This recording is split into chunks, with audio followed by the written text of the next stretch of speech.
अभी सीधा police custody में, पुलिस सीधा जेल लेकर जाएगी। आगे की किस तरीके से प्लान ऑफ एक्शन पुलिस की तरफ से?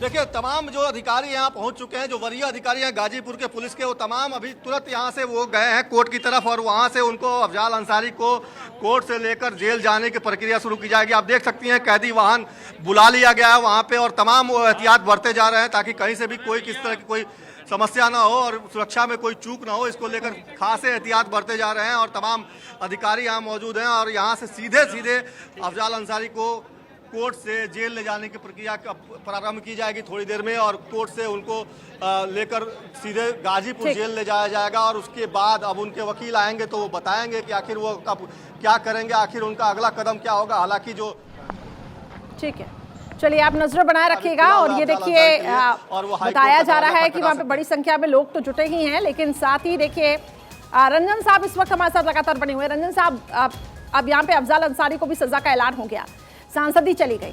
सवाल यही है कि जो पॉलिटिकल रसूख इनमें होता था, आज जिस तरीके से फैसला लिया गया, पूर्वांचल में इन गैंगस्टरों की, इन माफियाओं की सर एक वक्त पे तूती बोलती थी और देखिए इनका जो डर था, वो दहशत थी, वो काफी ज्यादा थी।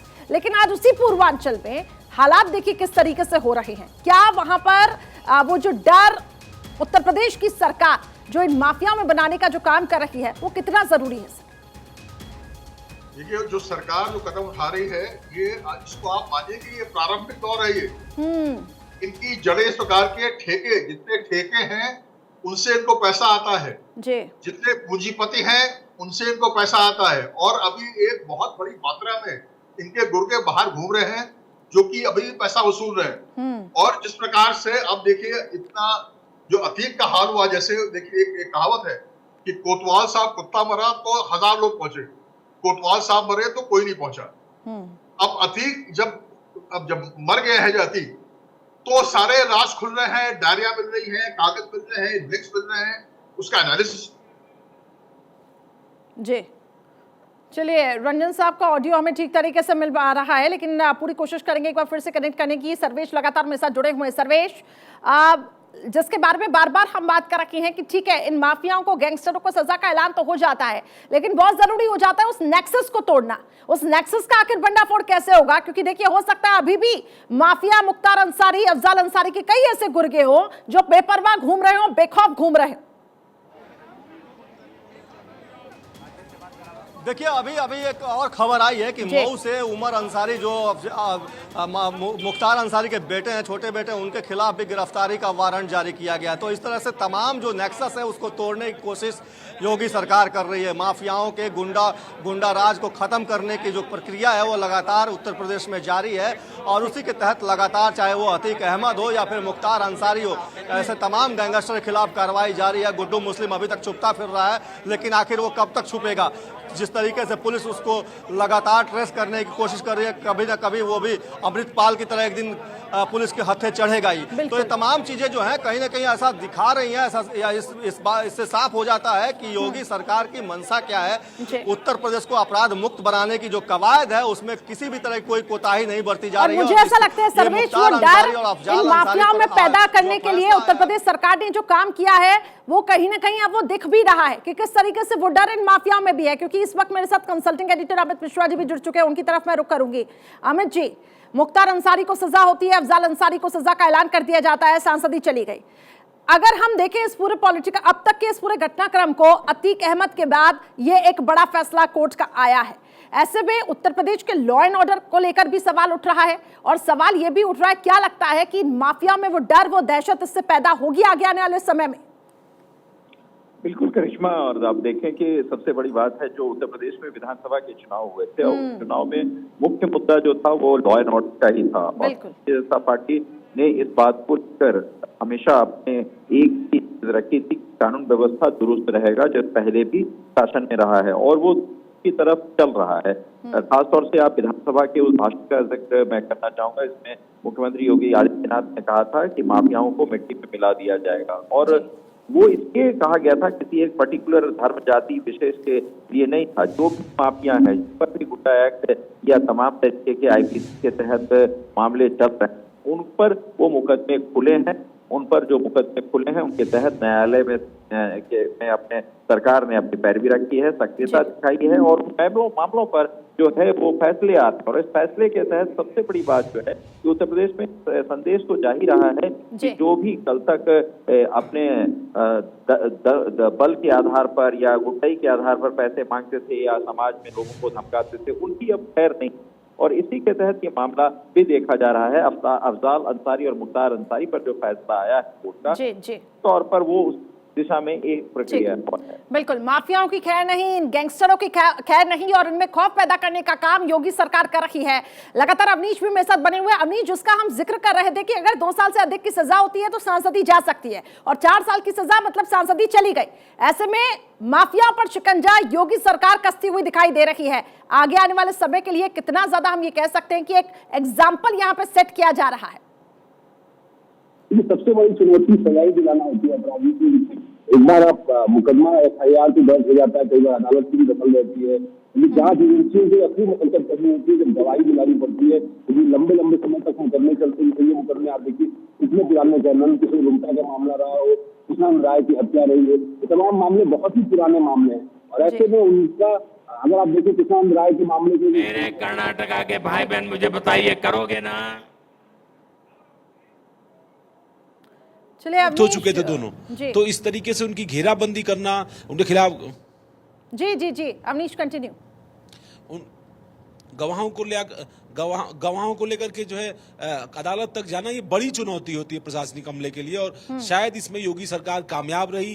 जो 10 गवाह थे उनको गवाही के लिए ले आया सका और अंत में मुख्तार अंसारी को तो सजा हुई, अफजाल अंसारी को भी सजा हुई। क्योंकि देखिए आर्थिक साम्राज्य तो अफजाल अंसारी का भी बड़ा, सैकड़ों करोड़ रुपए की जायदाद जमीन उनकी भी जब्त हुई है। तो आखिर ये पैसे आए कहां से? और आप ये कह सकते हैं कि अफजाल अंसारी इस बात को लेकर के बार बार बयान देते रहे कि हम जो है पॉलिटिकल व्यक्ति हैं, मेरा अपराध से कोई लेना देना नहीं है, लेकिन बहुत सीधी भूमिका जो है वो दिखाई पड़ी। गवाहों के अगर आप बयान देखें इस पूरे मामले के अंदर तो आपको बार बार दिखाई देता है कि वो बताते हैं कि इस गैंग के ऑपरेशन में किस तरह की भूमिका रही है। इस मामले में 2 गैंग चार्ट थे जो मुख्तार अंसारी के खिलाफ थे, एक गैंग चार्ट जो था वो अफजाल अंसारी के खिलाफ था। इन्हीं दोनों की अलग अलग जो है इस पूरे मामले में सुनवाई हुई, लगातार ट्रायल चला। सरकार ने कोशिश की कि जो माफियाओं के खिलाफ इस तरह की कार्रवाई हो, खासतौर पर वो माफिया जिन्होंने अपराध की दुनिया से राजनीति में कदम रखा था। अब लगातार चुन करके आ रहा था अफजाल अंसारी भी, मुख्तार अंसारी भी लगातार चुन करके आ रहा है। लेकिन आज जिस स्थिति में पहुंचे हैं, मुख्तार अंसारी इस बार जानता था कि उसको सजा होनी है, लिहाजा वो चुनाव नहीं लड़ा, उसने अपने बेटे को चुनाव लड़ाया। अफजाल अंसारी 4 साल से लोकसभा के सदस्य थे गाजीपुर से, इस बार उनकी सदस्यता जो है अब जा रही है, तो ऐसे में अफजाल अंसारी भी अगले 8 साल तक चुनाव नहीं लड़ पाएगा। तो ये एक बड़ा सेटबैक है अंसारी परिवार के लिए। पहले अतीक अहमद के परिवार को कानूनी शिकंजे में लिया गया और अब अंसारी परिवार कानूनी शिकंजे में एक के बाद एक आ रहा है। देखिए आज जो मुख्तार अंसारी का छोटा बेटा है उमर, उसके खिलाफ भी NBW कोर्ट ने जारी किया है। तो हर तरफ से कोशिश है, प्रशासनिक तौर पर कोशिश है, कानूनी तौर पर शिकंजा कसा जा रहा है। ये सबसे बड़ी बात है और ये बहुत जरूरी हो जाता है, न सिर्फ इन गैंगस्टरों पर, माफियाओं पर, बल्कि इनके करीबियों पर।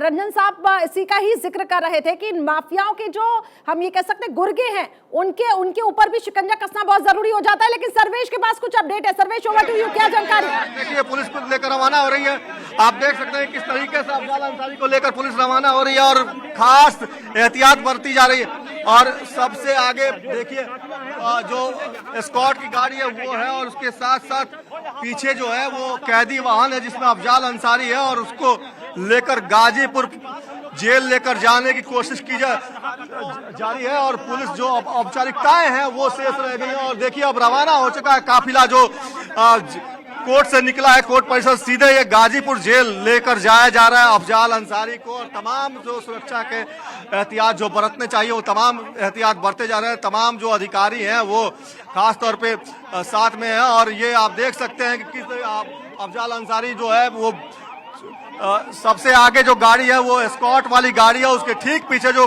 वैन है वो कैदी वैन है, जो प्रिजनर्स वैन जिसको बोलते हैं, उसमें वो अफजाल अंसारी बैठा हुआ है और उसमें अफजाल अंसारी को लेकर सीधे पुलिस अब लेकर जा रही है इसी प्रिजन वैन में और अफजाल अंसारी को लेकर गाजीपुर जेल ले जाया जा रहा है, जहां पर उसको पर्दे से ढका हुआ एक वैन है जिसमें कि अफजाल अंसारी बैठा हुआ है, उसको लेकर पुलिस सीधे तौर पे अब गाजीपुर जेल के लिए रवाना हो गई है। और एक तरह से कहा जाए तो पटाक्षेप हो गया इस पूरे प्रकरण का, जो 16 साल लंबा चला और इतनी लंबी समय तक सुनवाई के बाद इतने सालों से लोगों को इंतजार था कि आखिर इस मामले में क्या होगा। उन तमाम सवालों को एक तरह से कहा जाए तो विराम लग गया है और पुलिस अब अफजाल अंसारी को लेकर निकल चुकी है गाजीपुर जेल के लिए। तो ये है अब जो इस पूरे मामले में अब तक इंतजार कर रहे थे, चाहे कृष्णा राय का परिवार हो या फिर रुंगटा का परिवार हो, तमाम लोगों को एक तरह से कहा जाए तो अब राहत मिली होगी, क्योंकि जो अंतिम सत्य है वो यही है अफजाल अंसारी का कि अब उनकी सदस्यता खत्म हो जाएगी और उनको अब जेल में 4 साल बिताने होंगे, 1 लाख रुपए का जुर्माना भी भरना होगा। तो ये है इस पूरे मामले में अपडेट। और अभी जो फैसला आया है वो काफी अहम है अफजाल अंसारी और अंसारी बंधुओं के हिसाब से, उनके करियर के हिसाब से। सर्वेश ये बताएं कि अफजाल और उसके साथ ही मुख्तार की अगर हम बात करें तो क्या गाजीपुर के जेल में फिलहाल रखा जाएगा? इसको लेकर आगे अब किस तरीके से पुलिस काम करेगी? जी बिल्कुल, गाजीपुर जेल में ही रखा जाएगा अफजाल अंसारी को, क्योंकि जो कोर्ट से आदेश हुआ है उसके मुताबिक अफजाल अंसारी को गाजीपुर जेल में ही रखा जाएगा। और अब उनके वकील बताएंगे कि आगे उनका क्या स्टैंड होगा, आगे वो क्या करेंगे। जहां तक जो कानून के जानकार हैं वो बता रहे हैं कि हाईकोर्ट का रास्ता खुला हुआ है, हाईकोर्ट जा सकते हैं, हाईकोर्ट में वो अपील कर सकते हैं फैसले के खिलाफ, लेकिन वहां पे उनको कितनी राहत मिलेगी ये आने वाला वक्त बताएगा। लेकिन जो फैसला अभी MP MLA court Durgesh Pandey की न्यायाधीश ने जो सुनाया है उसके तहत ये साफ हो गया कि अफजाल अंसारी अब संसद की सदस्यता उनको छोड़नी होगी और अब आगे आने वाले दिनों में उनकी मुश्किलें और बढ़ेंगी। चलिए, तो बड़ा अपडेट यहाँ पे सर्वेश दे रही हैं कि अब देखिए गाजीपुर जेल में अफजाल अंसारी को रखा जाएगा और ये देखिए गाड़ियों का काफिला बढ़ता हुआ दिखाई दे रहा है। सजा का यहाँ पे ऐलान हो चुका है, 4 साल की सजा अफजाल अंसारी, मुख्तार अंसारी 10 साल की सजा। और देखिए किस तरीके से अब अंसारी ब्रदर्स पर भी शिकंजा पूरी तरीके से कस चुका है। रंजन साहब, जिसका हम जिक्र कर रहे थे बार बार कि बहुत जरूरी हो जाता है कि इन माफियाओं के, इन गैंगस्टरों के गुर्गों पर भी शिकंजा कसना, क्योंकि वो भी अभी बेखौफ होकर खुलेआम घूम रहे हैं। तो बहुत जरूरी, ये भी एक चुनौती मैं समझती हूँ बहुत ज्यादा होगी प्रशासनिक अमले के ऊपर भी। लेकिन आपसे मैं ये भी समझना चाहूंगी कि अपराधी का जो ये सफर रहता है अपराधी बनने तक का, आखिर ये कैसा रहता है? पॉलिटिकल रसूख भी यहाँ पे कहीं ना कहीं, जो पॉलिटिकल रसूख के चलते इन लोग ने अपना दबदबा जमाया हुआ है, वो संरक्षण भी लगातार मिलता है। उस चुनौती से सर कैसे उबरा जाए? अब इसके बाद आगे कोर्ट देखता है कि इसमें क्या इलीगल है क्या लीगल है, ये तो कोर्ट को देखना है। ग्राउंड क्या बनाया गया, ग्राउंड क्या बनाया था? अब ग्राउंड तो विशेषकर मुख्य चीज ये है कि सारे जो अधिवक्ता है वो बाहर से जो उनके अधिवक्ता है जो कोर्ट में। मैं आपसे काउंसिल के तौर पर ये जानना चाहता हूँ कि जब गैंगस्टर में किसी को सजा हो जाती है, वो कोई पॉलिटिकल हस्ती है, तो क्या उसको ऊपर की अदालत में यानी कि हाई कोर्ट में उसको राहत मिल जाती है? ऐसा है कि कोई भी फैसला यदि लोअर कोर्ट से होता है, सेशन कोर्ट से होता है, उस फैसले के विरुद्ध आप आगे जा सकते हैं, ये आपका अधिकार होता है। अब ये आगे जाते हैं, उसमें देखें कि क्या इलीगलिटी है क्या लीगलिटी है, कोर्ट का फैसला है, ये लगेगा कोर्ट को कि नहीं इसमें राहत एकदम जा सकते हैं। अफजाल अंसारी साफ तौर पर लोग कह रहे हैं और आइए हम उनके कर सकते हैं। सर्वेश लगातार ग्राउंड पर मौजूद हैं और एक एक अपडेट वहां से दे रहे हैं। बृजलाल जी इस वक्त हमारे साथ जुड़ चुके हैं, जो कि पूर्व डीजीपी रहे हैं उत्तर प्रदेश के। बहुत स्वागत है सर आपका भारत 24 पर। सजा का यहाँ पे ऐलान हुआ है सर, यही समझना चाहूंगी कि कितना सुधार उत्तर प्रदेश में लॉ एंड ऑर्डर जो सुधारा गया है, प्रशासनिक अमले जो अब तक चुनौतियों का सामना करता हुआ रहा, क्योंकि गवाहों को कोर्ट में ले आना भी बहुत बड़ी चीज होती है सर, क्योंकि पहले ऐसा होता था कि जो गवाह रहते थे वो सेटबैक कर देते थे, वो आते नहीं थे डर की वजह से। क्या अलग से कुछ जेल में अलग से आइसोलेशन में रखा जाएगा, जेल के अंदर कुछ ऐसा इंतजाम किया गया है? ये जेल सुपरिंटेंडेंट ने अपनी व्यवस्था की होगी, ये उनका विषय है, लेकिन सुरक्षा पूरी उन्होंने कहा है कि पूर्ण रूप से सुरक्षित और पूरी सुरक्षा प्रदान की जाएगी उन्हें जेल में रहने के दौरान। और महमूदाबाद में कुछ इंतजाम आप विशेष किए हैं? महमूदाबाद में जहाँ पर उनका पैतृक आवास पूरे जनपद में पुलिस चप्पे चप्पे पे तैनात है, सभी स्थितियों पे अपना नजर रखे हुए हैं और जो भी जिस तरह का कोई इनपुट आ रहा है सभी पे नजर है और कानून व्यवस्था बिल्कुल बनी रहेगी। अभी भी बिल्कुल सब स्थिति ठीक है। मुख्तार सर की पत्नी को लेकर अपडेट है, उनकी पत्नी फरार है मुख्तार अंसारी की, उसको लेकर कोई अपडेट आपके पास है क्या? नहीं, वो तो यहाँ इनामी है, 50,000 की इनामी है यहाँ पे और पुलिस लगातार तलाश कर रही है। और बेटा उमर अंसारी? नहीं, उसके बारे में यहाँ पे नहीं है, लेकिन ये सुना है कि शायद मऊ से वो भी वांछित है। मैडम एक सवाल, ये इतनी सारी पुलिस फोर्स यहाँ पे थी, कोई इन्फॉर्मेशन थी कि आपके पास, कोई आपने इतना इंतजाम यहाँ का रखा था, कोई इंटेलिजेंस थी क्या कि कोई आप समस्या आ सकती है? नहीं, ऐसा कोई भी नहीं, ये एक साधारण प्रक्रिया है। जब भी MP MLA कोर्ट में कोई केस की सुनवाई होती है तो हम एहतियात बरतते हैं और प्रॉपर सिक्योरिटी फोर्स लगी रहती है। सुरक्षा के लिए आपसे जेल ट्रांसफर के लिए भी आप लोग कर रहे हैं। ये थे गाजीपुर के SP और DM जो बता रहे थे कि किस तरीके से अब इस मामले में पुलिस की कार्रवाई करेगी और किस तरीके से अफजाल अंसारी के साथ जो एक कैदी है, एक बंदी के तौर पे जो क्या कुछ उनके साथ किया जाएगा, कैसे उनको रखा जाएगा और कहाँ पे उनको रखा जाए, तमाम ये चीजें बता रहे हैं। और साथ ही साथ ये भी बता रहे थे कि उमर अंसारी जो अंसारी परिवार का ही लाडला है, उसके खिलाफ भी वारंट मऊ से जारी हो चुका है और उसको वो भी वांछित है, मतलब वांटेड है वो भी, और उसकी भी तलाश पुलिस कर रही है, सरगर्मी से उसकी खोजबीन जारी है। तो कुल मिलाकर कहा जाए तो अंसारी बंधुओं के करियर का एक तरह से कहें तो काला दिन आज। बिल्कुल सर्वेश, वो करीबियों पर शिकंजा कसा जा रहा है। और जो सवाल मेरा बृजलाल जी के साथ था, क्योंकि संपर्क मेरा टूट गया था, वही सवाल अब रंजन साहब आपसे भी मेरा, कि उन गवाहों को कोर्ट में ले आना भी एक बहुत बड़ी चुनौती रहती है प्रशासनिक अमले पर। आपसे समझना चाहूंगी कितनी वो चुनौतियां अब तक खत्म हो पाई? नहीं, आप बिल्कुल सही कह रही हैं। देखिए, एक बड़ी विडंबना ये है कि प्रोसिक्यूशन इस समय इस पूरी व्यवस्था का सबसे कमजोर कड़ी है जी। उस पर जो है पर्याप्त ना नियंत्रण है और ना सुपरविजन है, ना गाइडेंस है। जो हमारे कोर्ट साहिबान है, जो प्रोसिक्यूटर है, ये आवश्यक है कि उनकी गुणवत्ता सुधारी जाए, उनको जिम्मेदारी दी जाए और उनको सपोर्ट मिले, क्योंकि वो प्रोसिक्यूशन बहुत वीक है हमारा। और दिन पर दिन डेट बढ़ती जाती है और यही कारण है कि 10 साल 20 साल लगते हैं मुकदमा फाइनलाइज होने में। अच्छा, पुलिस विभाग का क्या है कि हमारे अधिकारी आज यहाँ है, कल वहाँ है। ठीक है रंजन जी, क्योंकि लगातार देखिए मुझे अपडेट्स मिल रहे हैं, मुझे मेरे सहयोगियों का भी रुख करना पड़ेगा। मैं लौटूंगी सर आपके पास, क्योंकि इसको भी समझना बहुत जरूरी है।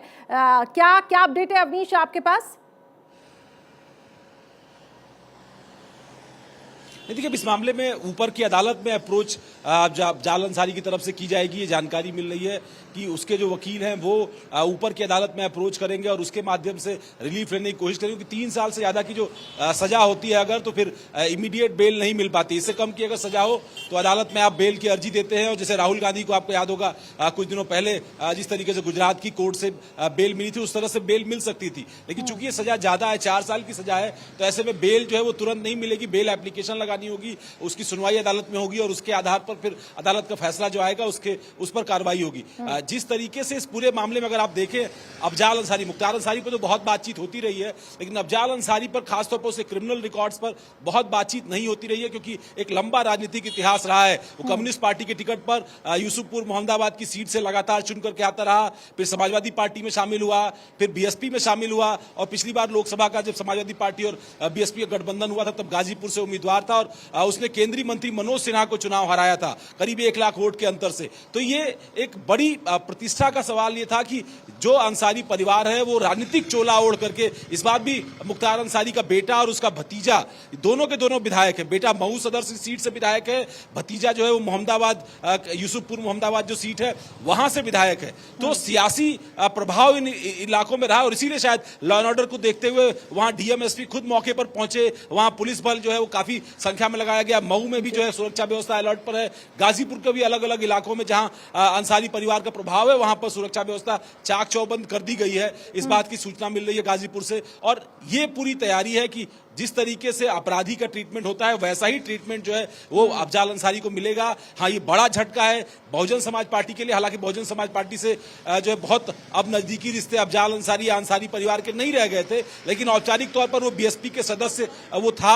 लिहाजा BSP के लिए एक बड़ा झटका है कि उनके एक लोकसभा के सदस्य की संख्या कम हुई, 10 सांसद थे, अब 9 रह जाएंगे। तो एक सीट गई है, वो सीट वैकेंट होगी, वहां चुनाव कराना पड़ेगा, क्योंकि 6 महीने से ज्यादा का वक्त अभी पार्लियामेंट के इलेक्शन में बाकी है। तो ये एक बड़ी चुनौती समाप्ति तो सियासी तौर पर होगी, आपराधिक तौर पर मुख्तार अंसारी के अलावा अफजाल अंसारी पहला सदस्य होगा अंसारी परिवार का जिसको इसके अलावा सजा हुई है। इसके अलावा आपको पता है कि मुख्तार की बहू, मुख्तार का बेटा, ये सब जेल के अंदर बंद है। मुख्तार की जो पत्नी है अफसा अंसारी, उसके ऊपर भी इनाम घोषित किया गया और लगातार उसकी तलाश हो रही है। बिल्कुल, सियासी तौर पर भी एक बहुत बड़ा झटका, जैसा कि आप बता रहे हैं। आप बने रहिएगा अवनीश मेरे साथ। एक बड़ी खबर और मिल रही है, मुख्तार के छोटे बेटे पर शिकंजा। खबर यह है कि उमर अंसारी, जिसका जिक्र सर्वेश भी कर रहे थे, उसके खिलाफ वारंट जारी।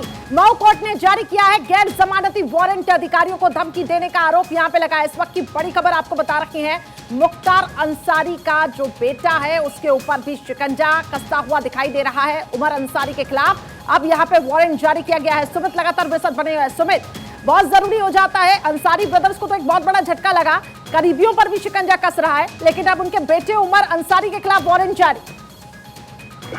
निश्चित तौर पर ये कार्रवाई जो है वो योगी सरकार तमाम गैंगस्टरों के लिए कर रही है, लेकिन करिश्मा, मैं आपको बताना चाहूंगा कि दोहरा झटका है ये, खासकर अफजाल अंसारी के लिए, क्योंकि यहाँ जिस तरह से 4 साल की सजा सुनाई गई है, सुप्रीम कोर्ट की जो रूलिंग है वो ये कहती है कि जैसे ही सजा ट्रायल कोर्ट से होता है वो अयोग्य घोषित हो गए हैं, यानी कि आज की तारीख से ही वो अयोग्य घोषित हो गए हैं अफजाल अंसारी। उनकी संसद की सदस्यता जो है वो जा चुकी है, क्योंकि आपको याद होगा कि हाल ही में राहुल गांधी के साथ ही कुछ ऐसा ही हुआ था। उसके बाद एक दिन बाद लोकसभा सचिवालय ने नोटिफिकेशन इशू किया था। तो निश्चित तौर पर एक बड़ा झटका है अफजाल अंसारी के लिए, क्योंकि अब वो चुनाव करीब 10 साल तक नहीं लड़ पाएंगे, क्योंकि 4 साल उन्हें सजा काटनी होगी और 6 साल उसके बाद चुनाव नहीं लड़ सकेंगे। तो कुल मिलाकर 10 साल तक सजा, वो 10 साल तक जो है एक तरह से वो चुनाव नहीं लड़ पाएंगे। ये एक बड़ा झटका खासकर अफजाल अंसारी के लिए है, क्योंकि आपको याद होगा कि 2012 का सुप्रीम कोर्ट का जो लिली थॉमस का जजमेंट है, उसमें सीधे तौर पर सुप्रीम कोर्ट ने अपने फैसले में कहा था कि अगर किसी भी आपराधिक मामले में किसी भी नेता को सजा होती है तो वो चुनाव जो है वो 6 साल तक नहीं लड़ पाएगा। क्योंकि आप कानूनी चीजों को बहुत अच्छे से समझते हैं और इन चीजों को कवर करते हैं, आपसे एक चीज और समझना चाहूंगी, हाईकोर्ट अपील का भी यहाँ पे एक ऑप्शन बन रहा है, ऐसे में क्या चुनौतियां आ सकती है उस वक्त? निश्चित तौर पर देखिए, सबसे पहले वो कन्विक्शन को स्टे करना चाहेंगे, क्योंकि आपको याद होगा कि अभी हाल ही में जो मोहम्मद फैजल हैं, उन्होंने हाईकोर्ट का रुख किया था और हाईकोर्ट से उन्हें रिलीफ मिली थी, उसके बाद उनकी सदस्यता बहाल हुई थी। तो सबसे पहले वो इलाहाबाद हाईकोर्ट का रुख करना चाहेंगे, ताकि उनकी जो कन्विक्शन है, जो दोष सिद्धि है, उस पर कम से कम स्टे मिले, ताकि उनकी संसद की जो सदस्यता जो जा चुकी है वो फिर से रीस्टोर, यानी कि फिर से बहाल की जा सके। तो फिलहाल इनकी कोशिश यही होगी, क्योंकि सजा देखिए 4 साल की सजा मायने ज्यादा नहीं रखती, लेकिन मायने संसद की सदस्यता जाने का है। ये एक सबसे बड़ा झटका है, क्योंकि वो 4 साल की सजा उनको काटनी होगी, उसके बाद 6 साल तक वो चुनाव नहीं लड़ पाएंगे, ये सुप्रीम कोर्ट की रूलिंग कहती है। तो कुल मिलाकर एक तरह से 1 दशक तक वो चुनाव नहीं लड़ पाएंगे। ये एक बड़ा झटका अफजाल अंसारी के लिए है। ठीक है, चलिए सुमित, आप बने रहिएगा हमारे साथ। सर्वेश क्योंकि लगातार बने हुए हैं, सर्वेश क्या अपडेट मौके से? देखिए, अब अफजाल अंसारी जेल के लिए रवाना हो चुके हैं, उनको जेल लेकर पुलिस जा चुकी है और अभी जो खबरें आ रही हैं उसके मुताबिक अब उनको जेल में अपना बाकी समय बिताना होगा, क्योंकि 4 साल की सज़ा उनको अब काटनी होगी जेल में। हालांकि अपील करने की बात आ रही है कि अपील के लिए वो इलाहाबाद हाई कोर्ट जाएंगे, लेकिन अब देखने होगा कि इस मामले में उनको हाई कोर्ट से कितनी राहत मिलती है। लेकिन जहाँ तक अगर बात करें MP MLA कोर्ट की, तो MP MLA कोर्ट ने कुल 10 गवाहों की गवाही दर्ज करने के बाद और उसमें उनको दोषी करार देने के बाद यह फैसला सुनाया। तो निश्चित तौर पे ये बात साफ हो गई है कि अब ऐसी परिस्थिति में अफजाल अंसारी को बहुत ज़्यादा राहत मिलने वाली नहीं है। और जिस तरीके से योगी सरकार शिकंजा कस रही है माफिया और डॉन के ऊपर, उससे यह बात साफ हो गई है कि अब आगे आने वाले दिनों में ऐसे माफिया और डॉन की खैर नहीं है जो इस तरह का कुकृत्य करते रहे हैं और अभी तक बचते आए हैं। अब वो बच नहीं पाएंगे, क्योंकि सरकार ने अब एक तरह से कहें तो अपनी पूरी तरीके से मुकम्मल व्यवस्था कर लिया ऐसे लोगों के खिलाफ शिकंजा कसने। ठीक है, अंसारी ब्रदर्स पर शिकंजा कसता जा रहा है और ये मुश्किलें लगातार बढ़ती जा रही है। बहुत बहुत शुक्रिया सर्वेश हमारे साथ जुड़ने के लिए। इसके साथ ही अवनीश और सुमित भी जुड़े हुए थे, बहुत बहुत शुक्रिया।